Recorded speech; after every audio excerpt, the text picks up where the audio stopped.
গত ভিডিওতে দেখিয়েছিলাম যে আমার আব্বু আম্মু গ্রামের বাড়ি দিনাজপুর থেকে চলে এসেছে।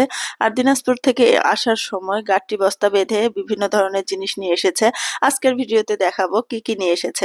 প্রথমে যে ব্যাগটা খোলা হলো সেই ব্যাগটা থেকে মহামূল্যবান জিনিস বের করা হলো, মানে আনকমন কিছু জিনিস বের করা হলো। শাক, এটার মধ্যে আছে সরিষার শাক এবং আলুর শাক। আর এই শাকগুলো আমার মামি নিজেদের বাগান থেকেই তুলেছে, মানে নিজেদের ক্ষেত থেকে তুলে দিয়েছে। আমার মামি জানে আমি আলু শাক আর সরিষার শাক খাইনি অনেক বছর, সেজন্য উনি পাঠিয়েছে। আর যেহেতু আব্বু আম্মু আমরা আসলে এখানেই থাকে, রাজশাহীতেই থাকে, দিনাজপুরে যায় না। তাই এবার যেহেতু ওনারা গিয়েছিল তাই উনি যা যা পেরেছে সব দিয়েছে। আর তারপরে বের করলো হলো কতগুলো দুধের বোতল। এই দুধের বোতলগুলো দিয়েছে আমার ভাইয়ের ছেলের জন্য, তার নানি মানে আমার ভাইয়ের শ্বশুর বাড়ি থেকে দিয়েছে। এছাড়া এই যে একটা বস্তা খোলা হচ্ছে, এই এক বস্তা ভর্তি কিন্তু চালের আটা, পিঠা খাওয়ার যে আটা, সেটাও আমার ভাইয়ের শ্বশুর বাড়ি থেকে আমার ভাইয়ের শাশুড়ি মা দিয়েছে। একটা বড় কন্টেনার ভর্তি করার পরও বস্তায় অর্ধেক আটা কিন্তু রয়ে গিয়েছে। আমি মিষ্টির মাকে মাওই মা বলে ডাকতে পারি না। মাওই মা বলে ডাকতে কেন জানি আনইজি ফিল হয়, সেজন্য উনি বলেছে তুমি আমাকে যা খুশি হয় আন্টি বা খালামণি যে কোনো কিছু বলে ডেকো। তো ওনাকে আমি আন্টি বলে ডাকি। এদিকে আমার মামি আমার জন্য পিঠা খাওয়ার জন্য আলাদা করে চাল পাঠিয়েছে। আরেকটা বস্তা খোলা হলো। এই বস্তার মধ্যে এক বস্তা কিন্তু হয়েছে ধানের যে খই হয়, সেই খই। এই ধানের খইটা কিন্তু অনেক মজাদার, অনেক মিষ্টি মিষ্টি লাগে খেতে। এই খইটা প্রতি বছরই মাওই মা আমাদের জন্য পাঠিয়ে দেয়। তো এইবারও পাঠিয়ে দিয়েছে। যেহেতু আমি এসেছি এই সময়টায়, আমি আসি, সেই জন্য উনি আবার বেশি করে পাঠিয়ে দেয় যাতে আমাকেও কিছু দিতে পারে। উনি আসলে আমাকে খুবই বেশি ভালোবাসে, ওনার মেয়েকে যেমন ভালোবাসে উনি আমাকেও ভালোবাসে। আর যা কিছু পাঠায় আমার জন্য এক্সট্রা করে পাঠায়, বলে যে আমার বাসায়ও যেন দেয়।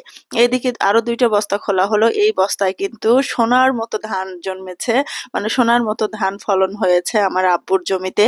সেই জিরা ধান মানে পোলয়ের ধান, এগুলা নিয়ে এসেছে 2 বস্তা ধান। এগুলা আমি নিয়ে যাব, মানে চাল করে নিয়ে যাব, পোলয়ের চাল। ওইদিকে নানা নানি কিন্তু বাবুদের জন্য পেয়ারা কিনেছে, আবার কমলা লেবু কিনেছে ট্রেন থেকে, যাতে বাবুরা খেতে পারে।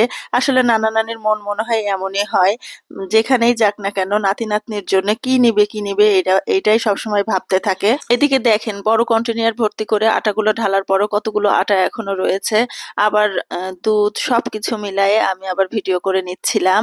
আর যে ধানগুলো আব্বু আম্মু নিয়ে এসেছে, এই ধানের কিন্তু বাম্পার ফলন হয়েছে আজকে এবার আমাদের জমিতে। আর যে সব আহ, ধান হয়েছে সেগুলো সব গোডাউনে রেখে দিয়েছে। এখন জিরা ধানের একটু দাম কম আছে, যখন দাম বেশি উঠবে তখন সব বিক্রি করা হবে।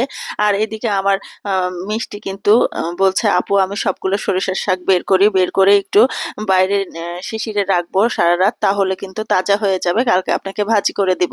আর এই সরিষার শাক ভাজি আপনারা কে কে খেয়েছেন জানাবেন। আর অলরেডি আমার একটা ছোট রিলস গিয়েছে এই আলুর পাতা বা আলুর শাক ভর্তার।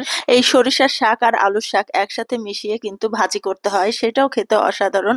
অনেক বছর খাইনি। সরিষার শাকটা যদিও একটু হালকা তিতা তিতা লাগে, তারপরে অনেক মজাদার। আর এই সরিষার শাকটা সবসময় একটু বেশি তেল, পেঁয়াজ, রসুন দিয়ে ভাজলে অনেক মজা লাগে।